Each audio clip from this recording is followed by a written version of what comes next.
അനുദിനമുള്ള Bible വായന നമുക്ക് ശ്രവിക്കാം. അവൻ ഗലീലി കടൽത്തീരത്തുകൂടെ കടന്നു പോകുമ്പോൾ ശിമയോനെയും അവൻ്റെ സഹോദരൻ അന്ത്രയോസിനെയും കണ്ടു. മീൻപിടുത്തക്കാരായ അവർ കടലിൽ വലയെറിയുകയായിരുന്നു. യേശു അവരോട് പറഞ്ഞു, എന്നെ അനുഗമിക്കുവിൻ, ഞാൻ നിങ്ങളെ മനുഷ്യരെ പിടിക്കുന്നവരാക്കും. ഉടനെ വല ഉപേക്ഷിച്ച് അവർ അവനെ അനുഗമിച്ചു. കുറച്ചു ദൂരം കൂടി പോയപ്പോൾ സെബദിയുടെ പുത്രനായ യാക്കോബിനെയും അവൻ്റെ സഹോദരൻ യോഹന്നാനെയും കണ്ടു. അവർ വഞ്ചിയിലിരുന്ന് വലയുടെ കേടുപോക്കുകയായിരുന്നു. ഉടനെ അവൻ അവരെയും വിളിച്ചു. അവർ പിതാവായ സെബദിയെ സേവകരോടൊപ്പം വള്ളത്തിൽ വിട്ട് അവനെ അനുഗമിച്ചു. അവർ കഫർനഹൂമിലെത്തി. സാബത്ത് ദിവസം അവൻ സിനഗോഗിൽ പ്രവേശിച്ച് പഠിപ്പിച്ചു.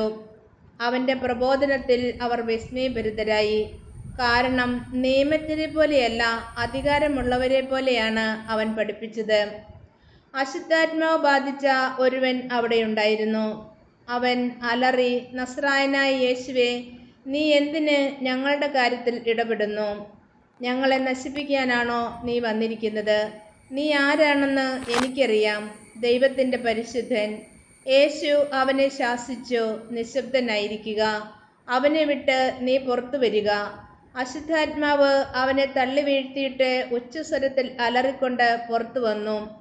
എല്ലാവരും അത്ഭുതപ്പെട്ട് പരസ്പരം പറഞ്ഞു, ഇതെന്ത് അധികാരത്തോടുകൂടിയുള്ള പുതിയ പ്രബോധനമോ! അശുദ്ധാത്മാക്കളോട് പോലും അവൻ ആജ്ഞാപിക്കുന്നു, അവ അനുസരിക്കുകയും ചെയ്യുന്നു. അവൻ്റെ പ്രശസ്തി ഗലീലയുടെ സമീപ പ്രദേശങ്ങളിലെല്ലാം പെട്ടെന്ന് വ്യാപിച്ചു. ഈശോ മിശിഹായിക്ക് സ്തുതിയായിരിക്കട്ടെ.